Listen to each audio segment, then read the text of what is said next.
तो नमस्कार दर्शक साथियों। तो इस समय हमारे साथ रीना गोयल जी हैं, दो sub inspector coach weight lifting में है, सीआईएसएफ में।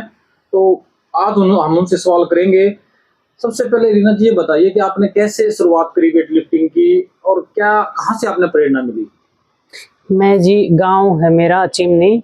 तो वहाँ स्कूल में पढ़ते थे, तो स्कूल के टाइम पे जो टीचर थे उन्होंने स्कूल टाइम पे ही स्कूल में शुरुआत करवा दी। और फिर धीरे धीरे मैंने शुरू में एथलेटिक्स करी। फिर धीरे धीरे जो पीटीआई थे उन्होंने बताया कि नहीं, ये हाइट के अकॉर्डिंग गेम चाहिए दूसरा। तो उन्होंने मेरा गेम चेंज करवा दिया, दूसरा गेम चेंज करवा दिया और मेरे को वेट लिफ्टिंग में डाल दिया उन्होंने।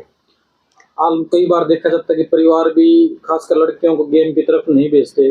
मतलब कितना सहयोग आपका उस समय परिवार करे और क्या दो कोच थे आपके, कितने आपको उन्होंने सपोर्ट किया?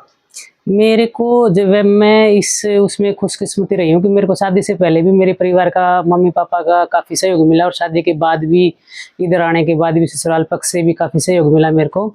और साथ में इधर शादी के बाद तो यहाँ पर अजीत एलावत जी जो हैं वो वेट लिफ्टिंग का पूरा क्लब चलाते थे।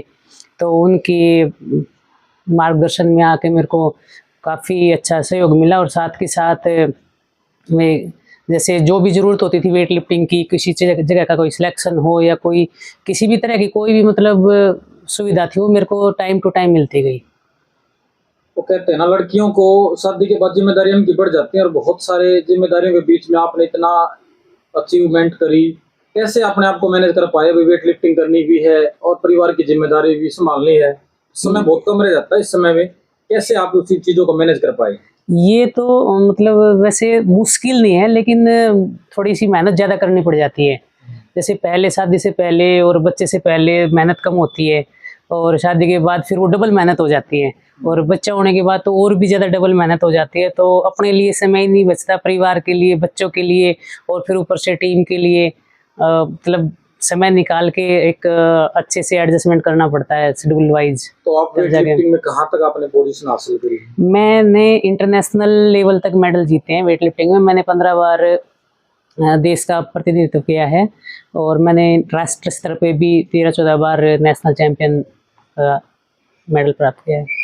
तो अभी जहाँ आप सीआईएसएफ में हो बतौर कोच, तो क्या वहाँ जो आपने खिलाड़ी तैयार किए हैं, अभी हाल ही में हम देखेंगे डिम्पी जो ढाका है उनका गोल्ड मेडल आया है, तो क्या कहोगे कोच के लिए कितनी इससे बढ़ गया खुशी की बात भी नहीं हो सकती? मेरे को जैसे मैं प्लेयर थी तो मेरे को मेरे कोचों का, जैसे मैं बता रही थी कि अजीत एलावत जी का मेरे को काफ़ी सहयोग मिला मेरे जब खिलाड़ी के, जब मैं लाइन में चल रही थी। और फिर मैंने 2 से 3 साल से मैं सीआईएसएफ में कोच के पद पे कार्यरत हूँ। मेरे साथ में महिला और पुरुष दोनों टीमें को मैं प्रैक्टिस करवा रही हूँ।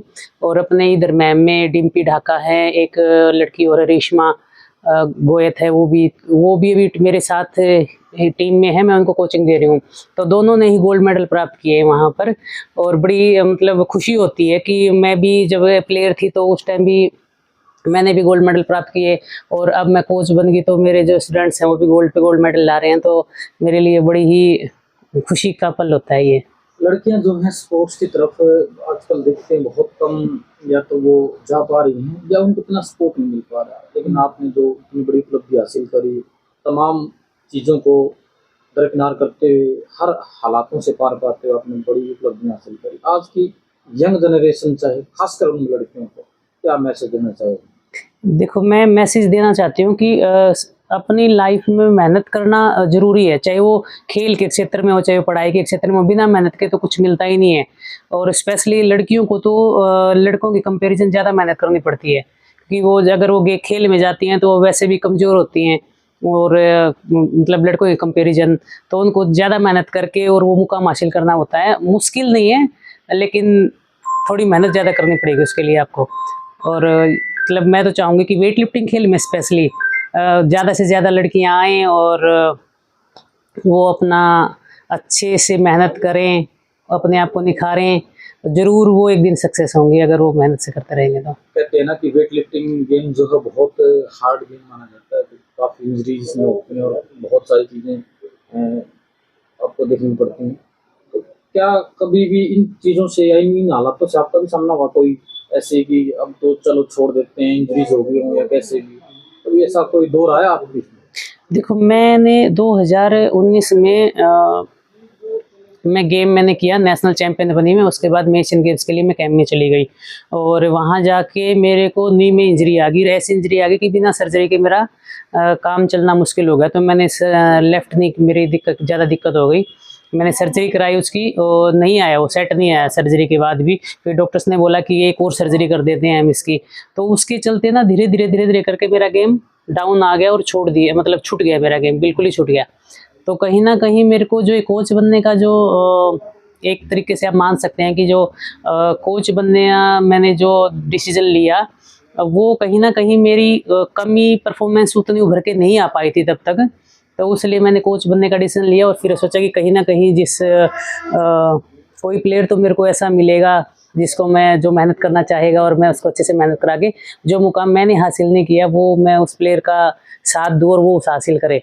बस मैं उसी तो ये थी हमारे साथ जो है रीना गोयल जी, sub inspector coach weight lifting CISF में। इन्होंने बताया कैसे इन्होंने तमाम चीज़ों को अचीव किया, किन हालातों से निकल करके बहुत सारी।